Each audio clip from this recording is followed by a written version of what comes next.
بسم اللہ الرحمن الرحیم۔ السلام علیکم دوستو، میرا نام آصف خان اور آپ دیکھ رہے ہیں انڈین مسلم۔ کہو، اگر انسان اور جن سب مل کر چاہے کہ قرآن جیسی کوئی چیز بنا لائیں تو وہ نہیں لا سکیں گے، چاہے وہ آپس میں ایک دوسرے کی مدد ہی کیوں نہ کر لیں۔ یہ وہ آیت ہے جس میں اللہ پوری دنیا کے انسانوں کو یہاں تک کہ جنوں کو بھی کھلا چیلنج کرتا ہے کہ اگر ہمت ہے تو قرآن جیسی کوئی چیز بنا کے دکھا دو۔ قرآن تو بہت بڑی ہے، ایک سورہ بھی چھوڑو، قرآن کی ایک آیت جیسی ہی کوئی آیت بنا کے دکھا دو۔ چاہے دنیا کے سارے سائنٹسٹ، پوری دنیا کے فلسفرز، پوری دنیا کے لیکھک شاعر سب اکٹھا ہو جائیں تو بھی اس قرآن جیسی کوئی چیز نہیں بنا سکتے۔ دوستو، قرآن میریکلز یعنی کرشموں سے بھرا پڑا ہے، چاہے سائنٹیفک میریکلز ہو، ہسٹوریکل میریکلز ہو یا دنیا و آخرت کے بارے میں کرشمے ہوں۔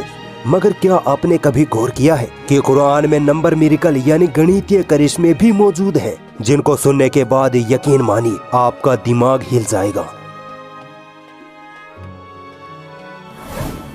نمبر 7 کا میریکل۔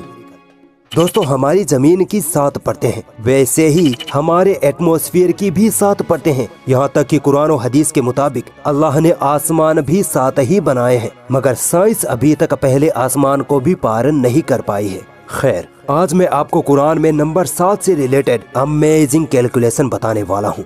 دوستو، قرآن میں آسمان 7 بتائے گئے ہیں اور حیرانی کی بات ہے کہ قرآن میں 7 آسمان والی آیتیں بھی 7 ہی ہیں۔ اللہ نے جہنم کے 7 دروازے بنائے ہیں اور حیرت کی بات ہے کہ قرآن میں جہنم لفظ 77 مرتبہ آیا ہے جو کہ 7 کا گنا ہے۔ امیزنگ۔ دوستو، قرآن میں پہلی مرتبہ 7 لفظ یعنی 7 سورہ بقرہ کی آیت نمبر 29 میں آیا ہے اور آخری مرتبہ 7 لفظ کا ذکر سورہ النبا کی آیت نمبر 12 میں آیا ہے۔ اب یہاں اپنا دماغ تیز رکھنا کیونکہ اب آپ اور بھی زیادہ حیران ہونے والے ہیں۔ پہلی اور آخری مرتبہ 7 لفظ جن آیتوں میں آیا ہے ان کے بیچ کیا خاص ہے؟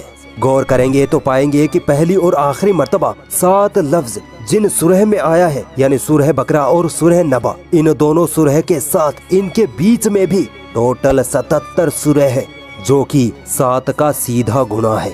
سبحان اللہ۔ تو تم اپنے رب کی کن کن نشانیوں کو جھٹلاؤ گے؟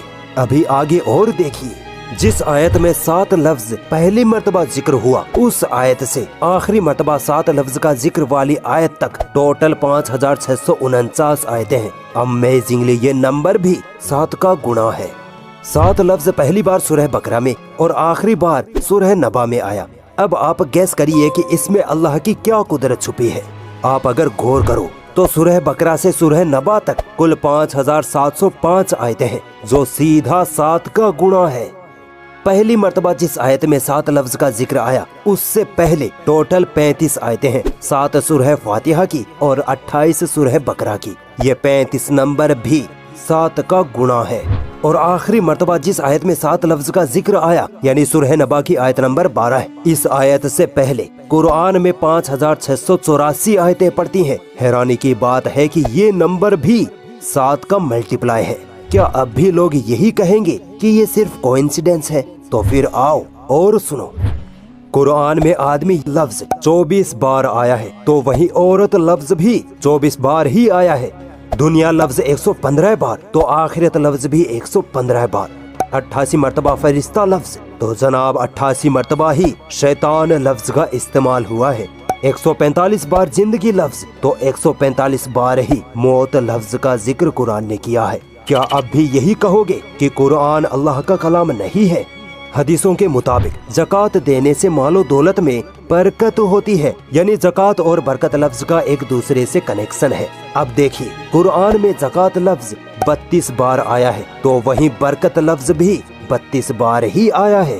ابلیس جو سارے شیطانوں کا سردار ہے، قرآن میں ابلیس لفظ 11 بار آیا ہے۔ حیرانی کی بات ہے کہ قرآن میں ابلیس سے پناہ مانگنے کا ذکر بھی 11 بار ہی ہوا ہے۔ دوستو، ہم پر جب کوئی مصیبت آتی ہے اور جب اللہ تعالیٰ اس مصیبت کو ہم پر سے ٹال دیتا ہے تو ہم اللہ کا شکر ادا کرتے ہیں، ہے نا؟